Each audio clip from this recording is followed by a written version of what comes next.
Well, hello. My name is SherriAnneDuffy-King, and I wrote The Prince in the Mirror, Book 2. It's Book 2 of the series of the title of Crucified Innocence, alright? It's a continuation of Evy's journey. Now, if you joined me last time and you finished that story with me, that's fantastic, because I enjoy having everybody along with me as I'm telling these stories. Now we're going to find out what really happened to Evy. Now I'm gonna start off on chapter 1 of The Prince in the Mirror, book 2. Chapter 1, Intrigue, alright? So without further ado, let's get started. The waves of Mbala's ocean crept Evy under the surface. Her thoughts were widespread on how everything had gone wrong. Evy's worries seemed to dwindle into nothing as she was sinking. Yes, her neck was broken, but the heavens wouldn't give her the satisfaction of dying instantly. Evy's eyes gave way to relaxation as water crept into her nose and mouth. A deep calm hazed over her mind. I'm going home. Home is what I'm searching for. Coming home to you, my lord. The dream of you, arms held out to embrace my dearest Grace. He is who I need, whom I should follow out of the deepest shadows of this world. Now I understand where I need to be. Below, a shadow swims up to meet her halfway below the surface. The vice grips of the blue slimy creature's suction cup fingers tightened around Evy's left hand. The creature moved in a panic movement, pulling her farther to the bottom surface. Chapter 2, Impervious Motives. It was almost unbearable for Lucinda Lynn Bartholomew to watch the travesty unfolding at the edge of her fingertips. Clips of war washed playfully over her pale eyes in flickers. No longer could she stand to be an open vessel of hard truths.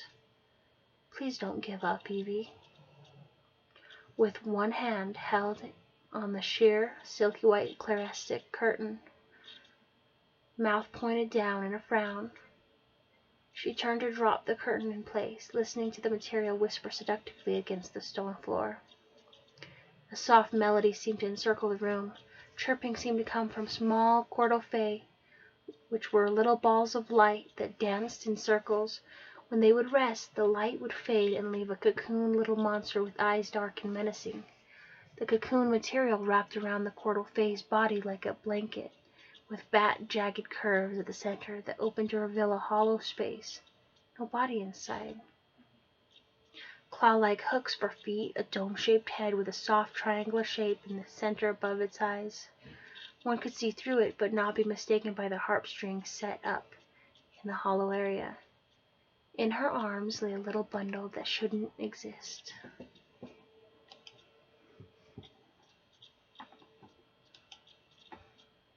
Chapter 3, Preparation.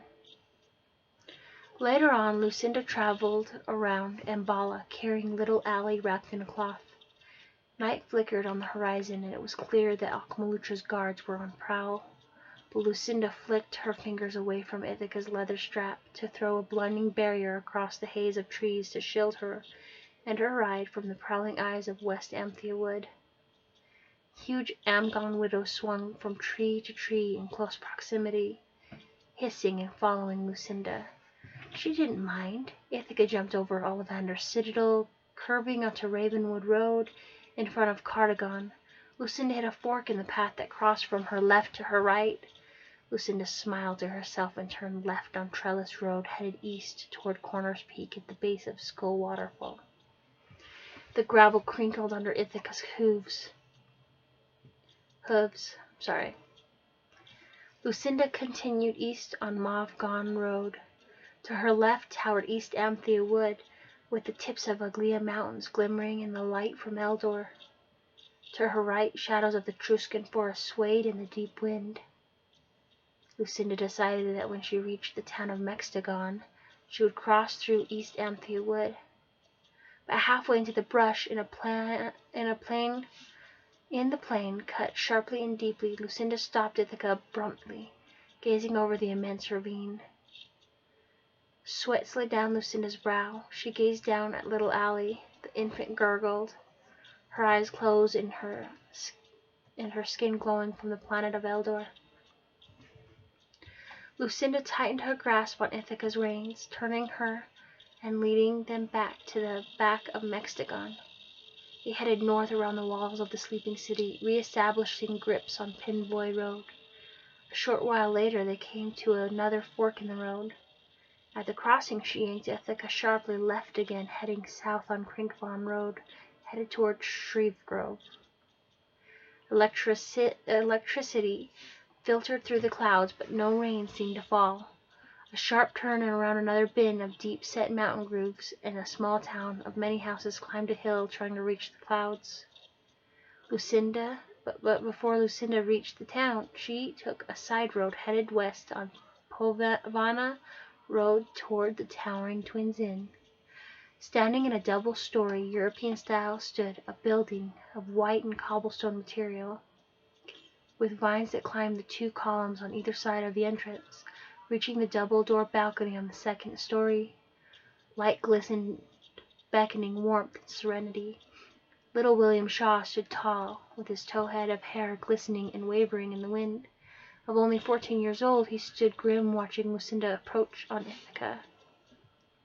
He recognized his Uncle Aidan's prized horse, her fur coating speckled with sweat. Smoke pushed out of the steed's nostril. Lucinda nods toward William, and William turns and runs inside his home. He climbed the stairs quietly and tiptoed toward the room where his Uncle Aidan McTavish was discovered mutilated. He cringed as his fingers slid the door open. The floor was still stained red, and the carpet was soaked maroon. His stomach lurched as he crossed the room toward the mirror. Many nights he would sit in this room, ignoring the stench from the area, talking to his imprisoned uncle, mystified at how he got there. He would never admit the fact that he talks to his deceased uncle in a mirror to his parents. They would just die, and his father was too busy taking care of his mother Mary and baby sister Marley. Along with patrons and field work, William would chip in and assist when the going got tough. William looked grimly at his uncle, whispered sorry, and shattered the glass and mirror into dozens of pieces. He swept them up into a pillowcase and brought it down to Lucinda. She had William hold a pillowcase open. Then she sprinkled some black dust into the recesses. Then with both hands, Lucinda grasped the case closed and shook, chanting. A burst of light and the case evaporated into a slice of mirror.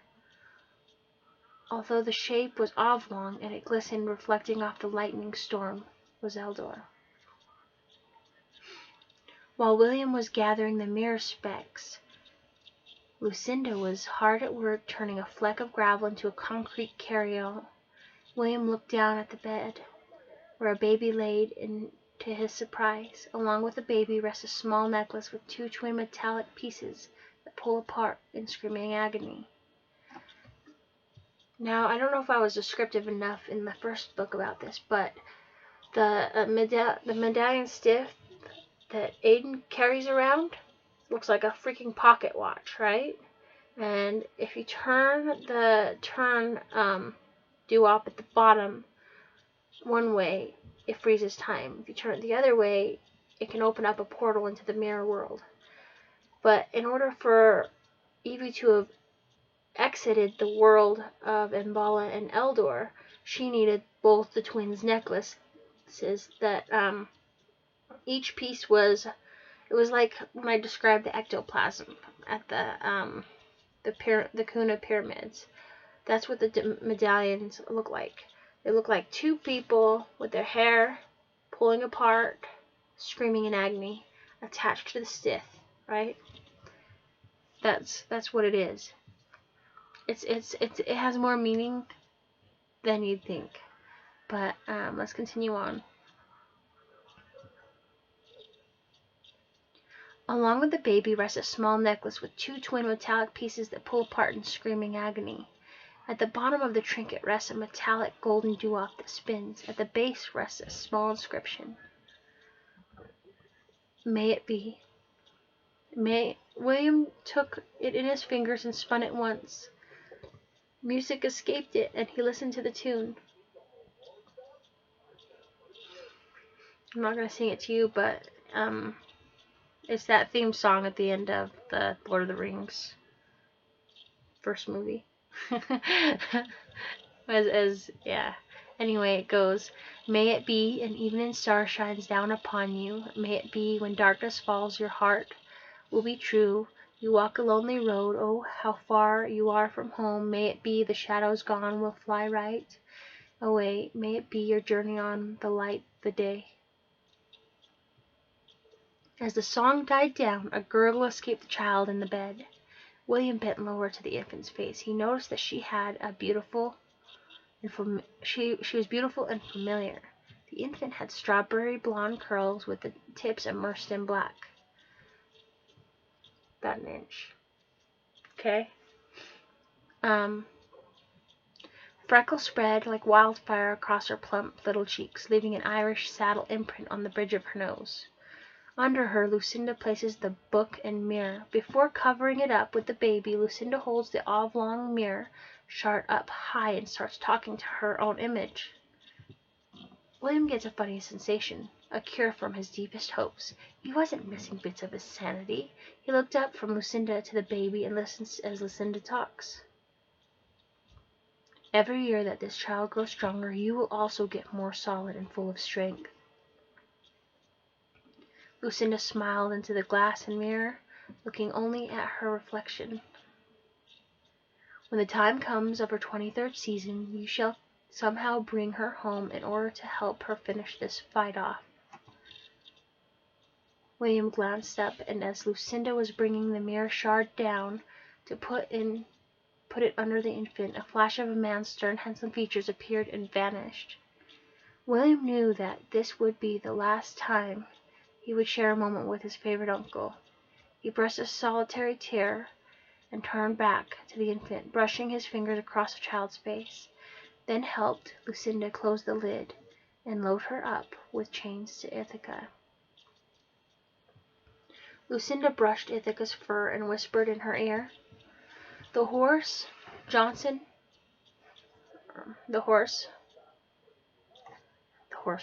what did I write? That doesn't make any sense, I'm sorry. The horse Ithaca, she whispered, and the horse flinched. Then her wings sprout 20 feet in comparison. They whipped and were ready for flight. Thank you, little William Shaw.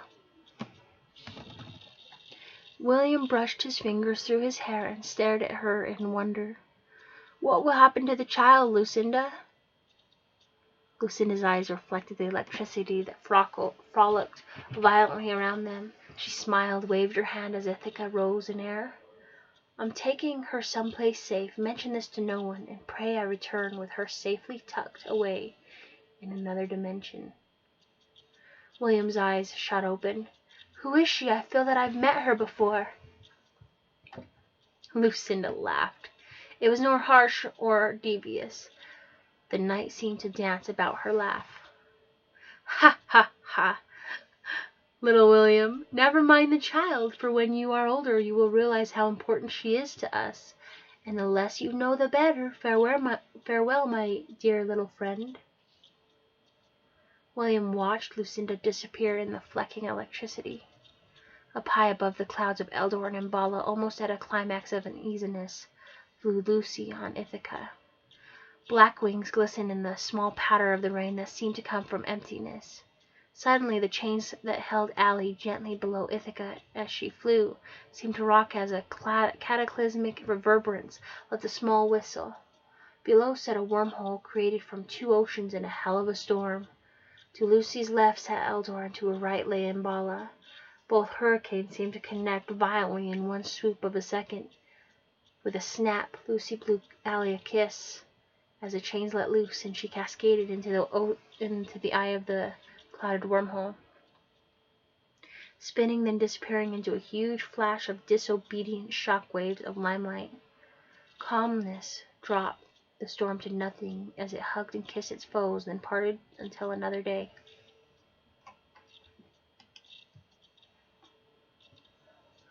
Chapter 4, Desperate Quest. Decades of time passed as the waves crashed against the tomb crate. It lobbed around in the water for a while before sinking. Just below the surface, the edge of it caught in a net. It was one particular summer's eve, a newly married couple decided to take their small boat out onto the Pacific Ocean. The sun was on the brink of fading behind the hazy horizon. Out all day, enjoying their honeymoon, they smiled at each other, but deep beneath the surface they harbored the sense of being jaded. Sorry, I'm taking a drink. The boat gives a tug and sways violently back and forth. Both Julie and Paul may toward the edge. They run towards the edge and peer over it. Jules, take this rope and tie it on the banister on the other side of the boat. Julie took the rope and tied it on the opposing banister. She turned her head toward her husband Paul, and was amazed that he was pulling the object on board. He slipped, and Julie ran to him and helped yank the object on the surface of the boat. The object was excruciatingly heavy. Julie thought that the object they were pulling up could be an archive of ancient history. Paul grunted deeply, and soon the salty rocks skidded across the paneled deck.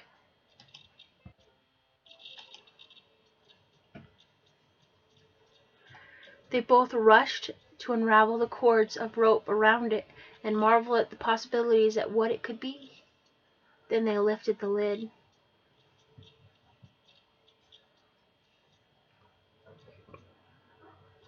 A deep light flickered as it spilled in,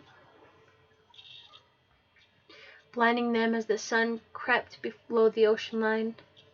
Blue light bubbles danced jubilantly around the deck, and the occupants, gasping at the wonder spread about the newlyweds. A little cough and wheezy breaths tickled their ears. Soon the slab of lead crashed lonely down to reveal a small baby wrapped in swathed cloth. A wind slips past, whipping the child's curly locks about her face, cheeks blushing burgundy, freckles dancing about her nose and cheeks. Another flash of light and the couple's memories were erased and remagnified with memories of this child being their own. The rock bed was replaced with a baby chair bed. Little Allie slept in her lulling crib, listening to Mbala's oceans creep upon the shore and slip away easily, leaving but small kisses and unbearable hugs. But not even did she know that she was the only one at night who could hear the sounds coming from the ornament hanging above her crib. A magical thumping came from the mirror. Dust danced to the rhythm of the surface of the glass, sparkling in the moonlight. From the first time he saw her peacefully slumbering under the moonlight in her crib, he fell in love instantly, healing old wounds and piecing his heart back together for a child who he would watch grow into the woman who captured his heart. Her small form growing before him, as she would play dolls, and have magical, magnificent quests that never ended in happy endings, always continued into adventurous journeys for love and conquering peace, where all her animals had masquerade balls and never-ending happiness. He would enjoy her dragging her little brother and his friends into her room and playing a villainous adventure where the bad guy lost and the girl got the guy and saved the day, and sometimes she would let the good guy get the girl and they would move to a palace or a cottage and have everlasting love and a long lineage of children and great-grandchildren. Laughing silently to himself as he watched her spark for life grow. Her smile was zealous. In her freckles and making her eyes, which was unmistakably emerald, with sparks of blue that sparkled from the center of her eyes.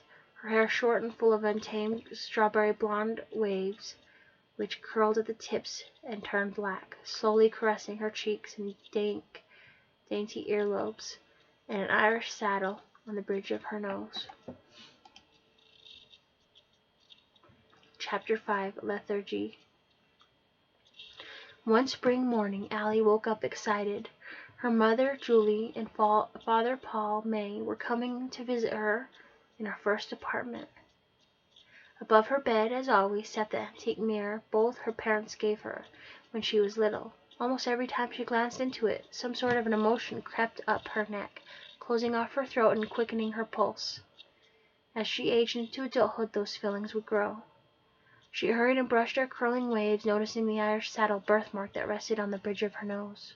Remembering once when she was 5, sitting with a skinned knee at home, crying because one of her brother Jaden's friends told her that her nose was ugly and pushed her down. Her mother Julie held her and kissed her forehead after cleaning her skinned knee and kissing her tears away. "Darling, do you know that the saddle on your nose is not there by mistake? Some tiny little fay put a saddle on it so that they could ride on yonder it with you while you gallivanter about through your adventures in the dream realm." Her mom's strawberry-scented golden hair drapes over her in a comforting hug. Allie stops to caress her nose in a fond way. Tears almost slip past her guard as she succumbs to smiling.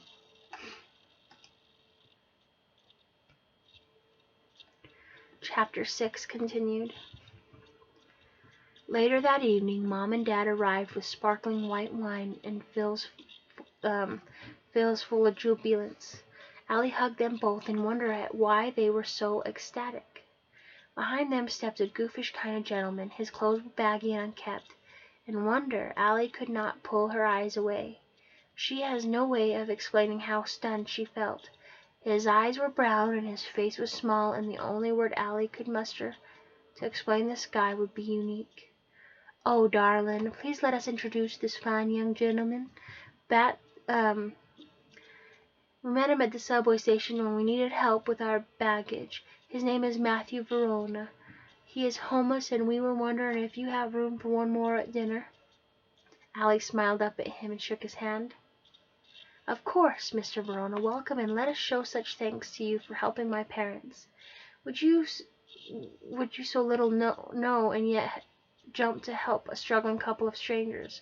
Only few show such valiantry. Thank you." "Miss May, you can call me Matt." After Allie shook his hand, something seemed to dwindle on the edge of her brain. Some uneasiness crept into her stomach, but Allie blew it off as shyness. Allie took her parents' gifts and started to get birthday dinner ready. While Allie was dawdling and multitasking, she decided to head to her room to get ready for the celebration.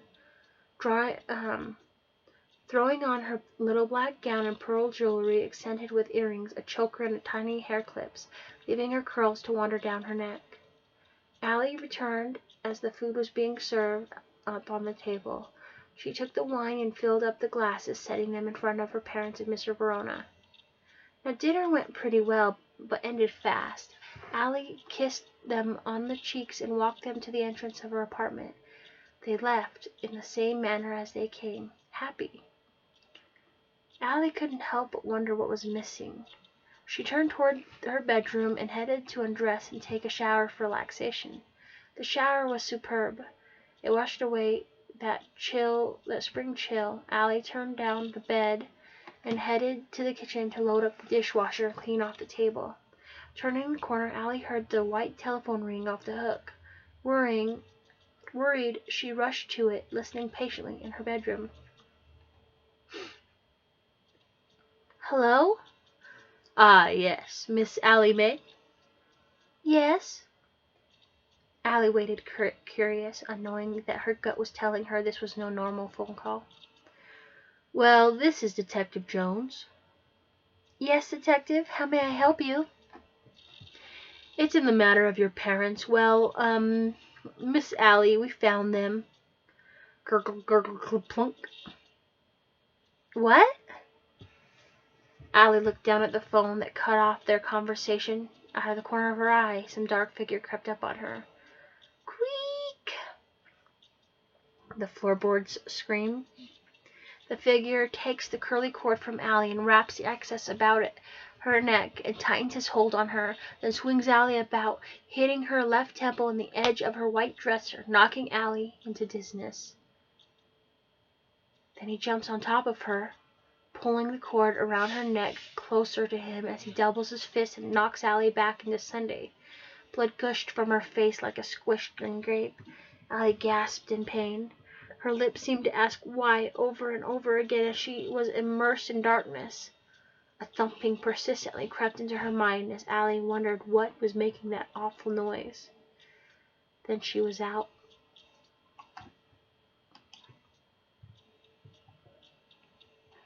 Chapter 7, Rescue of the Prince.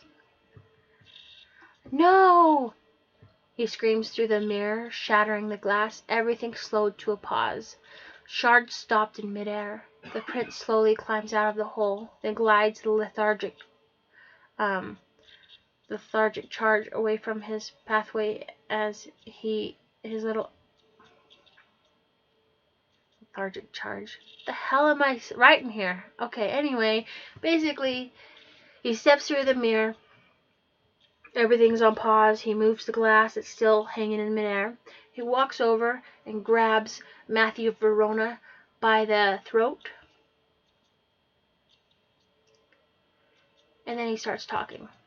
But he closes in the path between the glass and the alley. Right? So Aiden McTavish may have been created for Evy's choice and died, living amongst reality in a mirror prison.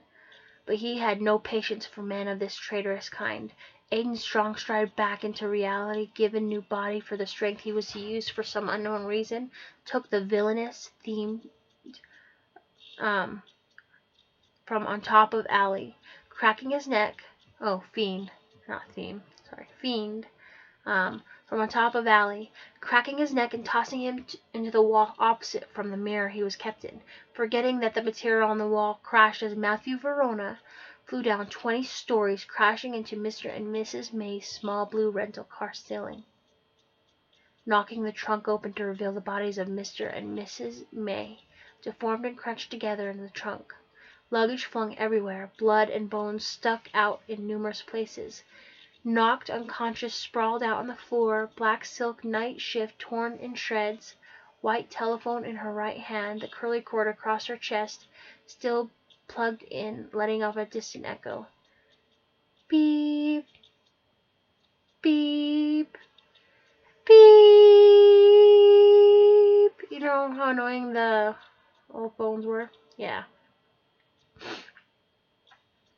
Her left cheek was sore and reddening from the backhand slap from the intrudingly vile serpent that hid in the shadows awaiting to pounce. She was bruised from her right temple throughout both of her eyes. Allie's mouth was cut and bleeding lime, and that lit up the rest of her horrendous disfigured face.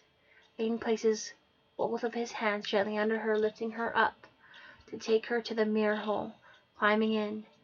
Then they drop. His hands slipped from her soft flesh as they cascaded into empty air and get sprayed with fresh water. Darkness finishes off the night, making him sleepy and powerless for the moment. He will never forget is the spitting spark of rainbow colors that danced around him as he falls. His eyes give way to a peaceful slumber. Chapter 8, Unavailable Surroundings. The stars lifted, circling Eldor, as if through sparks of light, gently lighting up Embala's curves and crevices. Fluffy white clouds drifted above like silent, gentle dancers, circling Eldor.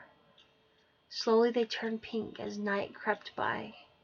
Allie woke up with her head blistering from whatever disaster occurred the night before, her eyes hazy from being stricken with shocks of brilliant pain. She looked over to the lush green beneath and around her. Water sprayed her tender skin, waking her up a little bit more. Eyes moving to clarity, they spread wide at the handsome fellow resting in midair with her. She was like, okay. He was still asleep. Allie tried to move closer to him in order to wake him and ask what was going on. Her fingers barely grazed his hooded cloak. At her touch, Aiden's eyes flew wide open, as he was astonished to find they were floating above the island under a magic waterfall. Hold steady, lass. Be calm, for if we are unable to get loose, then we shall need all of our wits to configure a way." Allie looked at him, amazed at his chivalrous, I can't even say the word, civility. Aiden reached his hand to her, for their hands clamped together. Shoomp! They fell, landing on a soft bed of green jungle cords and leaves. "Thank you. My name is Allie. I can't help but think I've met you before. Can we have some unmistakable past that keeps me wondering how we are connected?" "Aye, lass. The name is Aiden McTavish." He smiled up at Allie from beneath her. Allie smiled back, but the severity of the wounds she conceived were hurting. "Aiden, do you know what happened last night, or where we are?" The planet creaked and quabbled over the arrival of Allie, as if re-establishing a friendly welcoming. The night sky darkened as little lights flickered in her direction. Aeek! Out of nowhere, a small padding sound spurred through the jungle brush. One jumped out. Feet that took up the body. The head reminded Allie of Albert Einstein. Huge white mustache, darkened hunter eyes, bald dome on top of his head. The creature moved fast and ran up her arm. Allie should have screamed or run away, but things started to click back together. The small creature had flabs for arms that looked like breathing fish gills. They were open, wrapped around a small sphere with colorful feathers at the top. "What are you? Where are we?" The small creature smiled and giggled an utmost horrendous smirkle. "We are Norianas. You are on the mythical island of Nori on the water planet Eldor." It laughed once more and spat out. "And you are dinner." It screams that, okay? In like a high pitch. I'm not going to do that. That's annoying. The small Noriana screeched in celebration, attracting more vicious Norianas. They all look the same, like Albert Einstein, I'm just saying. Aiden jumps up and grabbed Allie away from the Noriana, pulling her toward the crystal blue water and toward the edge of the white sand. They slip and tumble into the oncoming waves. Out of the waves shoots a half-man, half-siren, spiked weapon pointed and angry. Waves keep him balanced and levitated above the water.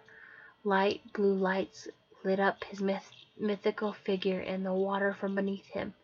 "How dare you, little mongrel, show such indecency toward one of my own children?" Out of the spiked weapon shoots water pulsating with lightning, electrical currents. They whine. "Oh, but Mass dear, we were starved for flesh of the forbidden kind." Imagine them screaming that. I'm not gonna. He aims and knocks most of the Norianas into bursts of pulsating puddles. Others seem to run for fear that this great king of kings might flood their island. Who is this? He seems badass. Chapter 9, Unacquainted Curiosity. Allie glanced up at the Ocean King. His skin was a translucent blue. He had 3 rows of glistening white teeth that spiked when he was angered or in a humorous mood. His hair was almost opaque, fluffy white with a beard that stretched down his armor-plated chest. Scales stretched across his skin for breathing. When he took in air, it was long and drawn out. Green seaweed clung to his scalp like an untamed knit. His tail was spiked and jagged with desolate blades, gold-etched and unfriendly ends. His weapon he lowered as he smiled down at them. Allie looked to Aiden for some sort of answer. She's like, "What the fuck? Like, am I seeing? This is crazy." Right? She doesn't really say fuck. "Now, my dearest, I know you are hard at work and in no need for trouble from the likes of them vile Norianas. Some day I will, darling, sink their puny little speck of an island." She's like, what? Just kidding. She doesn't. She's just like, and that's in her head though. She's just like, I don't know what the hell you're talking about, or who you are, or what the hell is going on. Allie was in complete and utter shock from what just happened. The Ocean King levitated down to meet her eye level. He reached out to her broken and disfigured face, cradling it in his suction-cup fingers. The feel of his rough skin was almost undyingly unbearable. Allie's eyes closed tightly. while she pulls her cut lip in, trying to block out the pain. Ariana, what have they done to you? Allie felt him pull her face up close to his mouth as he blew lightly. His breath was cool and minty. It tickled her face, numbing it. Allie opened her eyes, which seemed to not hurt anymore. Allie could see clearly.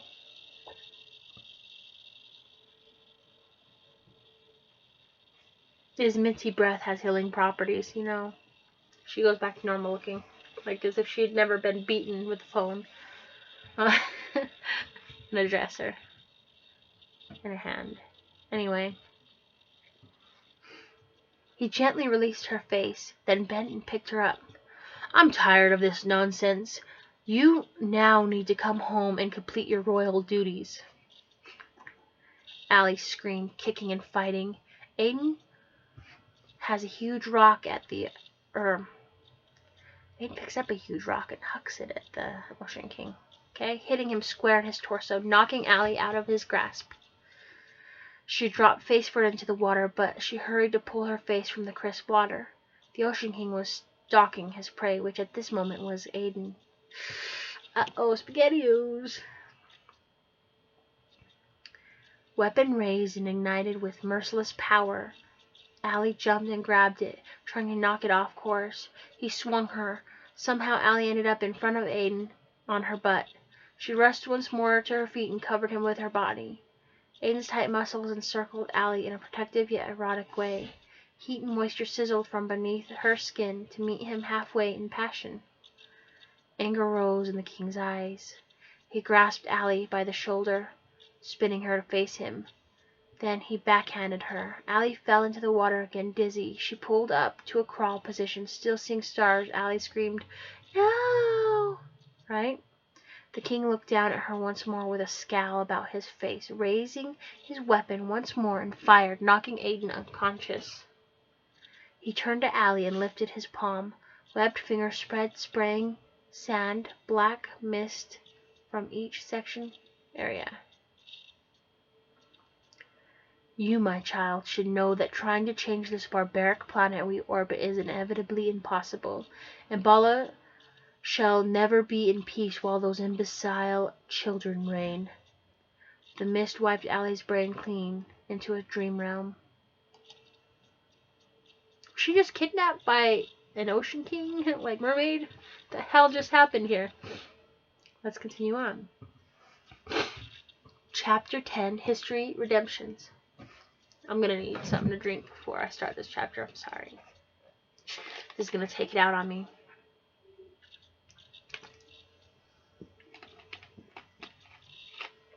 Here we go. Tick, tick, tick. Scratch, scratch, scratch. Drip, drip, drip. Allie swung open her eyes in alarm to unrecognizable sounds. Dimness stretched across the moistened room. To her right sat a wondrously horrific creature leaning over a metallic tray with sharp instrument tools, glistening in whatever light was possible. The siren used one of its fingernails to slice the skin on her neck, then dripping its crimson saliva into her bleeding wound. The acetic saliva slipped through Allie's bloodstream, burning her veins from the inside. She twitched in pain. At the edge of her feet, two more sirens sat with square-looking bars. They reminded her of Dove soap. Using the bars, they began to rub them against Allie's skin. She was numb from the inside out as she screamed again loud. I'm not who you claim I am. I'm not Ariana. Allie's agonizing echo only seemed to reach deaf ears. Please, my name is Allie. Let me go. I need to go home. Out of the shadows floats another siren. This one had blonde hair, long bangs short around the sides. His eyes were bluer than the shade of neon blue, and yet had a darkened depth about them. His skin was not blue or translucent. It was tan, no gills. His chest was built, for it carried great strength, as his magnanimous jawline opened to speak in a soft darkened tenor. All of you leave me. I need time to get reacquainted with my betrothal. All the rest of the sirens stopped and glided out the door Allie barely knew existed. The room fell silent. She watched him intently, wondering if she has ever known him. He looked at Allie for a while, almost inspecting and examining her. Allie began to ask something when he said, "Shh, do not fear me. I need you to stay calm and listen intently." Allie shook her head in agreement. "My name is Reed. I'm the Prince of Archmeda. I originally traveled here to marry you, but we once promised to end all feuds, then marry. I created Aiden, and now your father, the Ocean King Caleb of Cornople, an Eldor, has my human form imprisoned. I believe you, Princess, can solve all beings' follies."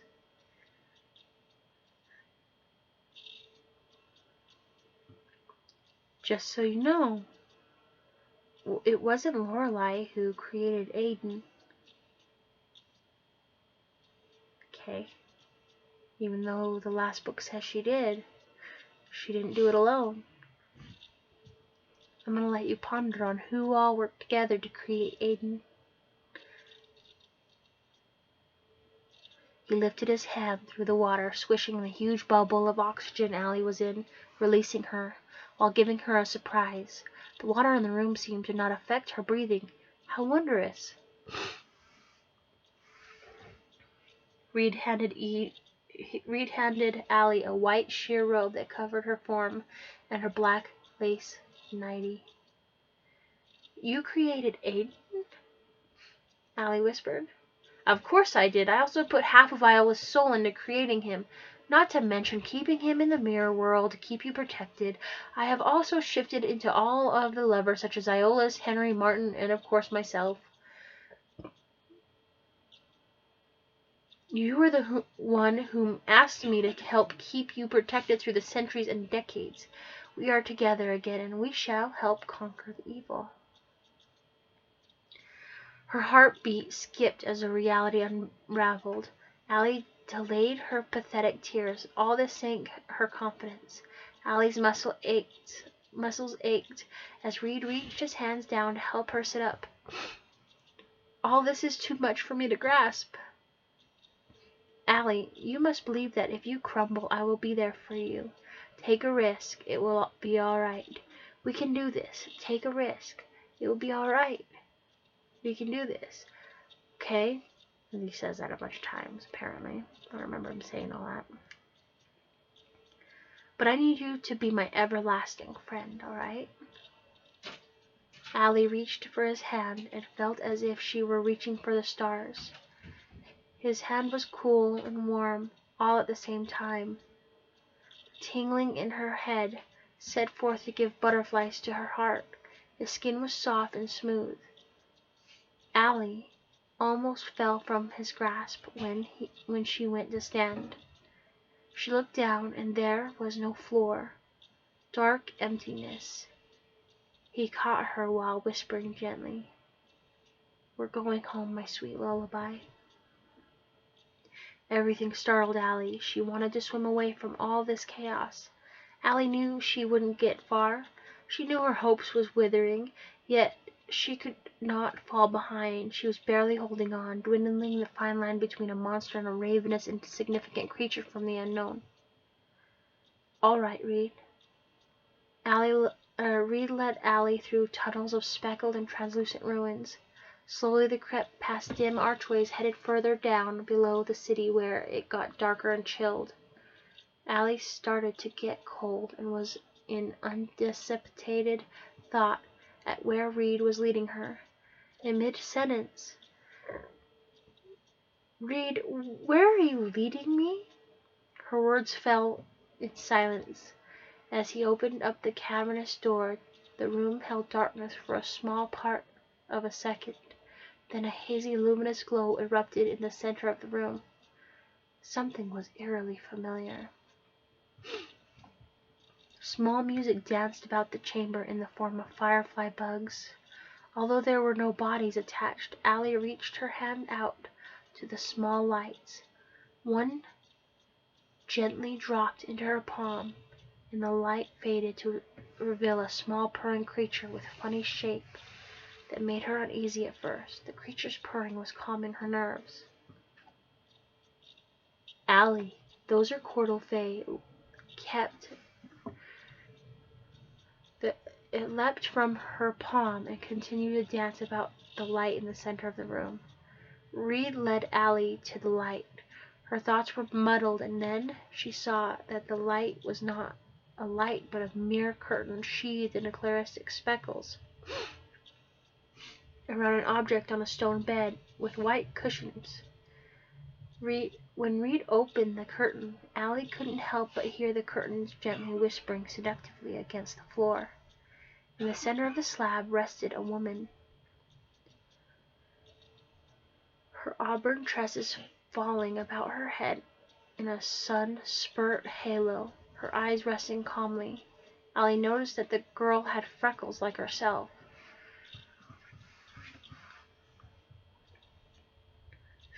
but she was a paler cream. Her cheeks were a dash of rose petal pink. The girl that rested was in white and under a soft, creamy, cloudy blanket. Reed was about to tell her, although Allie reached up, her eyes still resting on the sleeping girl. "Shh, 'tis Lady Evy Trinity Bridgewater." Reed reached down to Allie's face, lifting her chin up, hoping her eyes followed. "Then you know what you must do, Allie." "I will end where I began. Slowly my suffering will never matter, but I need to be back where I belong." Suddenly the lights go out. She lifts herself up slowly. The chills creep under her skin. Allie is floating gently above Evie, their noses touching.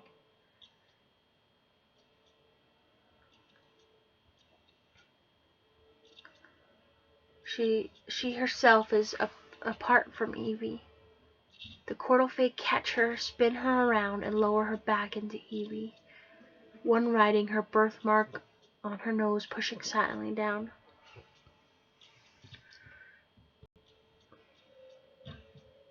A cold spurt of ice shards in the ocean leapt from Evie, grasping onto Allie, biting into her flesh.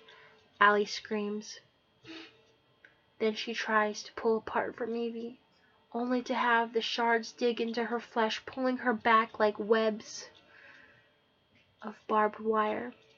Allie's blood sucks back into the marble Evie, filling her with life once more. A few seconds of weary agony pass. The Cordal Fae crawl from Evie's chest. One at a time they linger out and about. She lost herself for a split second. The last Cordal Fae levitated away from Evie's slumbering hell. A huge spurt of barbed ice water webbing grasped onto the little singing creature, pulling it back to where her body wants it to be. It screams its last little tune. Then all goes silent. Still nothing for a few more moments. Evie's body had absorbed Allie. Evie jumped up, gasping, her hands on her chest, breathing for the first time in a long while. Her eyes were still closed as her lips part to send a wave of turmoil toward the small Cordal Faes, dancing jubilantly about the chamber. Each explodes into dust as they reassemble back to her. Evie's eyes flicker open in alarm, her heart pounding as she is still suffering the side effects of coming back from the dead. Reed floats over toward her and places the twin medallions and golden stiff necklace in her open hands. She looks down at the trinkets. Memories flash before her of a failed conquest. "Where am I?" Reed was about to explain when out of the darkness creeps a couple of white luminous eyes. "You are where we need you to be, Evie." Evie stared in wonder, trying to place the name of the person or creature talking to her. Evie's neck was sore and stiff from some accidental cause. "Who are you?"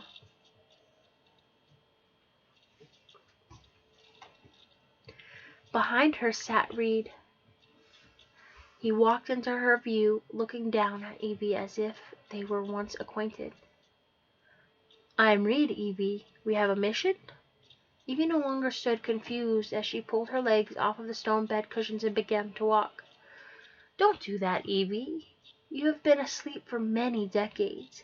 You are still weak from the healing process." Evie smiled at the eyes. "Oh, Lucy, I'm fine. Oh, how I've missed you so. I'm angered at what has happened to me, and I'm going to follow you out of here and continue my quest." Evie stumbled into Lucy and hugged her passionately. Her skin was soft and warm. She pulled from Lucy. "Iolaus is dead, along with Aiden. I stumbled out of Akmalutra's grasp, falling into huge desolate rock shards that crept from the weaving ocean. I figured all was lost. I was prepared to meet my maker."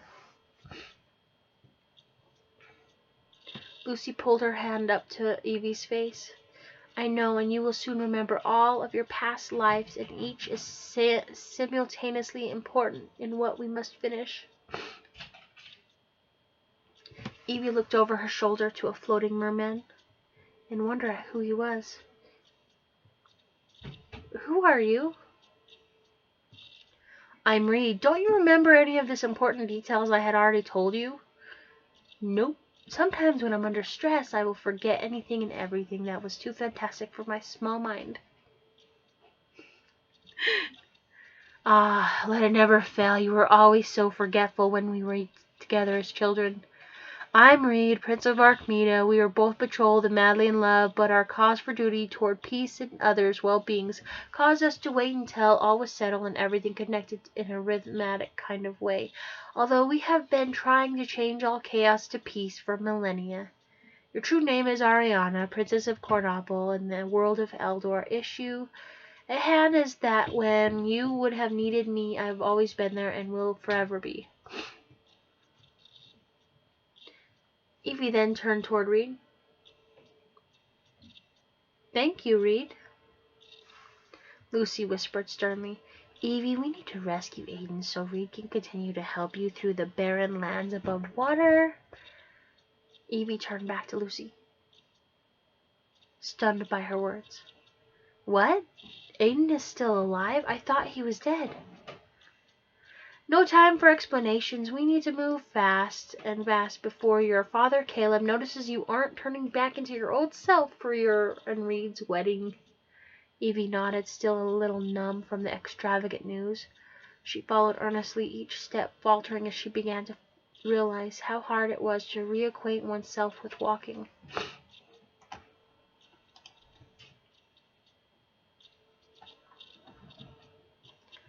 Chapter 11. Rescue of Privendell. She finds from the guards that Aiden is being held in a bare cryptic aquarium cell with moss covering everything. The cell is open to a huge standing plaque where King Caleb of Cornopple is waiting to use his weapon to destroy Aiden. "Father, do not destroy this life form, for he is my main key to finishing this conquest that I set out to finish.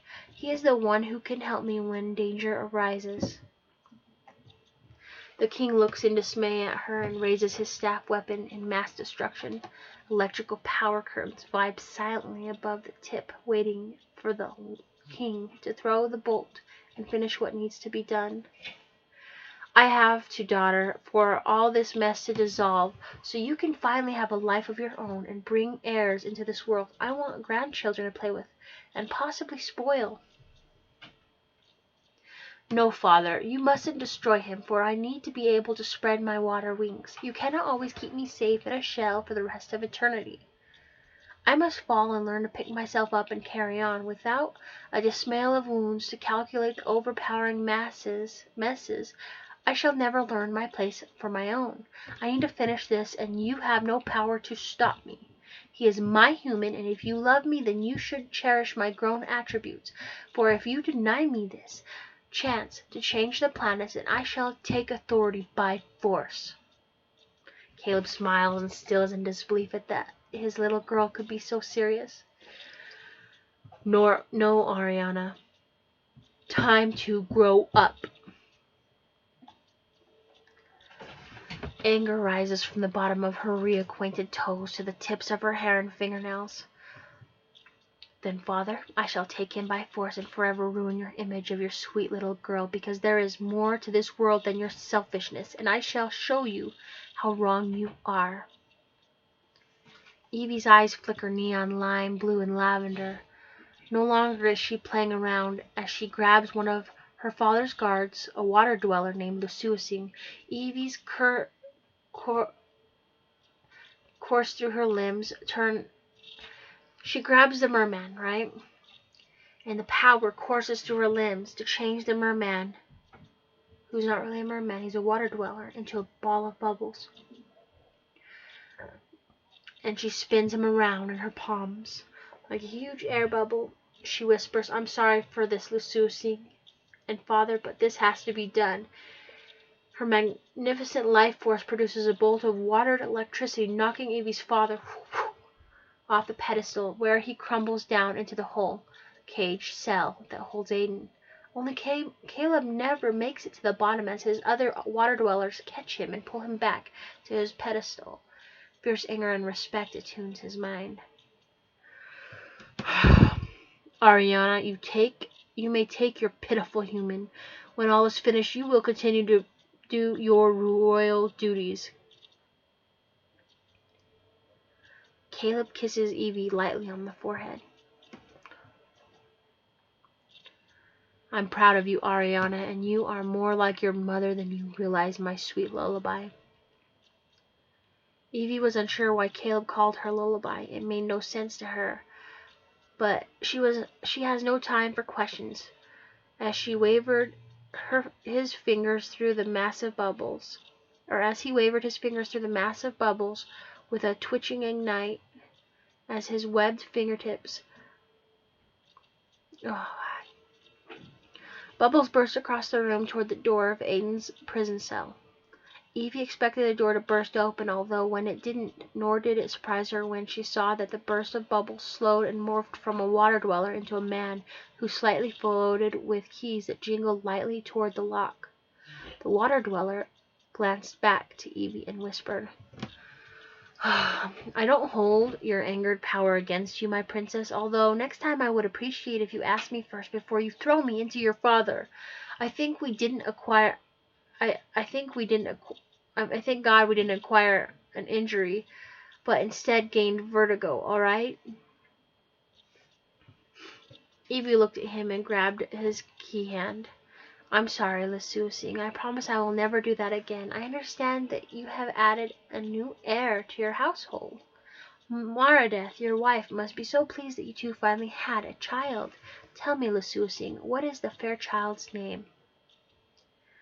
Well, my princess, his name is Alfred. He has the most angelic face a child of his attributes can have. He was born with the darkest, misty blue eyes I have ever seen. No doubt he got them from his mother's side of the family. He sure is special. Evie released Lusuasing's hand politely.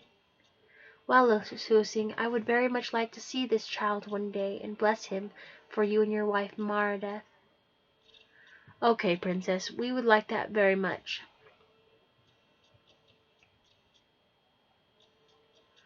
The door to the cell opened with a creak that sent shivers up and down Evie's spine. Inside the bars sat Aiden. Evie's heart flutters at the sight of him, then dropped at distant memories and betrayals crossed her mind. She was ashamed at how everything had come to pass. She loves him with all of her being. She hoped somehow he would forgive her, yet another part of Evie's fibers wanted him to punish her deeply. Her eyes dropped to the floor, then raised again as she glided into the cell. Aiden sat on the cot, face buried in his arms. Evie glided over toward Aiden and lifted his face to hers. His eyes were in complete shock and denial. Aiden's lips quivered. All he could think was how over and over again. The word how. How. It's not a part of the story. But instead of asking it aloud, he jumped up and rushed to a stunned Evie, knocking her back into the side bars next to the open door, kissing, and her heart and holding her like no other. kissing her hard and holding her like no other.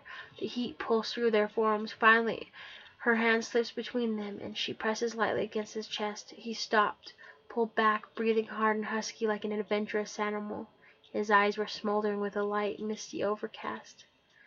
Well, Evie, Aiden, that was beautiful. Although we have no time to spare, we need to leave in order to get somewhere along our quest. Evie and Aiden both glanced over at Lucy in unison. Lucy stood in the door, her arms folded and waiting. All right, Lucy, let's get started.